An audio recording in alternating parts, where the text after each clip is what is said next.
بسم اللہ الرحمن الرحیم۔ السلام علیکم۔ امید ہے آپ خیر و عافیت سے ہوں گے۔ آج کی ہماری ویڈیو میں آپ سب کے ساتھ شیئر کیا جائے گا انڈے میں ایمبریو کی ڈیولپمنٹ ڈے بائی ڈے کیسے ہوتی ہے، اور ویڈیو بہت انٹرسٹنگ اور مزیدار ہونے والی ہے۔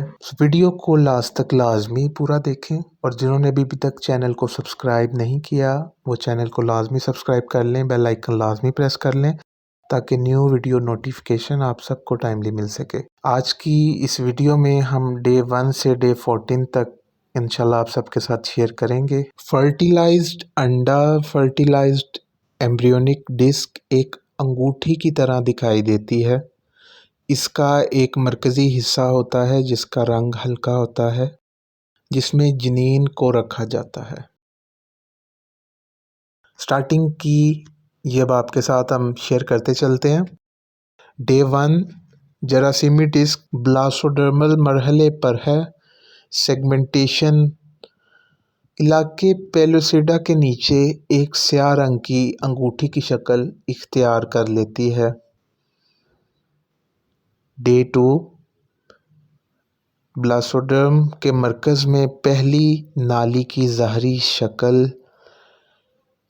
ایکسٹریمبریونک اینکسس میں وائٹلین ممبرین کی ظاہری شکل جو ایمبریو نیوٹریشن میں اہم کردار ادا کرنے جا رہی ہے۔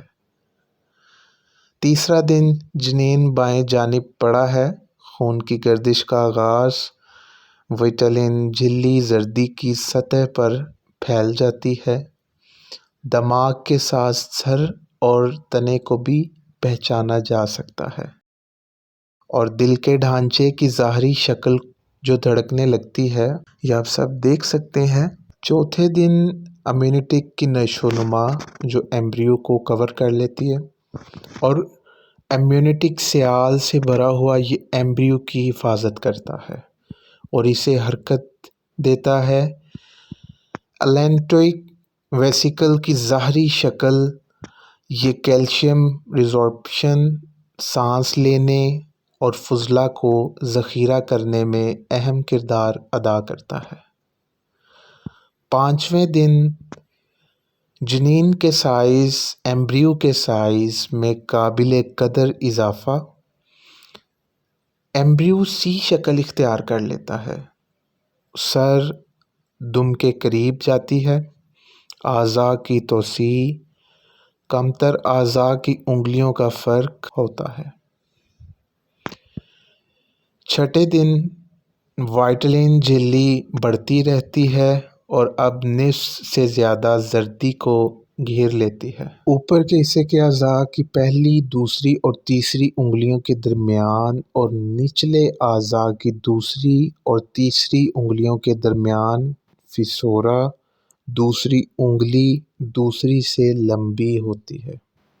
ساتواں دن گردن کا پتلا ہونا جو اب سر کو جسم سے واضح طور پر الگ کرتا ہے۔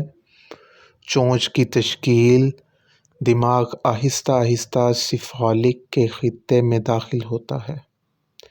یہ جنین یعنی ایمبریو کے سائز کے تناسب سے آہستہ آہستہ چھوٹا ہوتا ہے۔ آٹھویں دن وائٹلین جھلی تقریباً پوری زردی کو ڈھانپتی ہے۔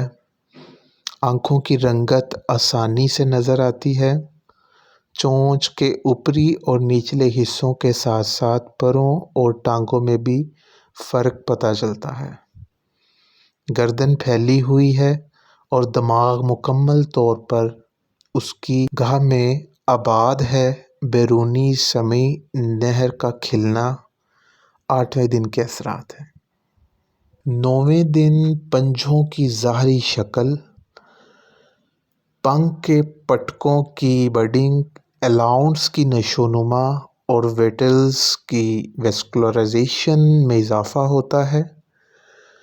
10ویں دن نتنے تنگ پرچر کے طور پر موجود ہوتے ہیں۔ پلکوں کا بڑھنا، اعضاء کے دور دراز حصے کی توسیع، وائٹلین جھلی مکمل طور پر زردی کو گھیر لیتی ہے۔ پنکھوں کی فولیکلز اب اعضاء کے کمتر حصے کو ڈھانپتے ہیں۔